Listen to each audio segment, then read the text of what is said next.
ఒకవేళ ఎవరికైనా యాక్సిడెంట్ జరిగితే ఈ 5 విషయాలు ఖచ్చితంగా పాటించండి. లాస్ట్ మాత్రం అస్సలు మిస్ అవ్వకండి, ఎందుకంటే ఇది చాలా ఇంపార్టెంట్. అవేవో చెప్తాను. ఛానల్ అయితే ఫాలో చేసేసి వీలైనంత వరకు షేర్ చేయండి, ఎందుకంటే మీరు షేర్ చేయడం వల్ల ఒకరి ప్రాణమైనా కాపాడినవారు అవుతారు.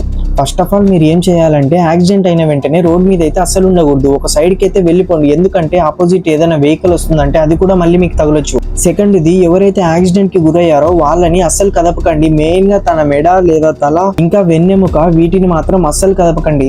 అడ్డుది మీరు చేయాల్సిన పని ఏంటంటే వెంటనే 112కి అయితే కాల్ చేయండి. కాల్ చేసిన తర్వాత మీరు ఉన్న లొకేషన్ అలాగే ఎంతమంది గాయాలయ్యాయో వారికైతే క్లారిటీగా చెప్పండి. దాంతో మీకైతే వాళ్ళు చాలా హెల్ప్ చేస్తారు. ఫోర్త్ది, యాక్సిడెంట్ అయిన వ్యక్తికి అయితే గాయమై బ్లడ్ వస్తుంది అనుకోండి, మీరైతే నీట్ గా ఉన్న ఒక క్లాత్ ని అయితే తీసుకొని లైట్ గా అయితే కట్టండి, ఎందుకంటే ఫిట్ గా అయితే అస్సలు కట్టకూడదు.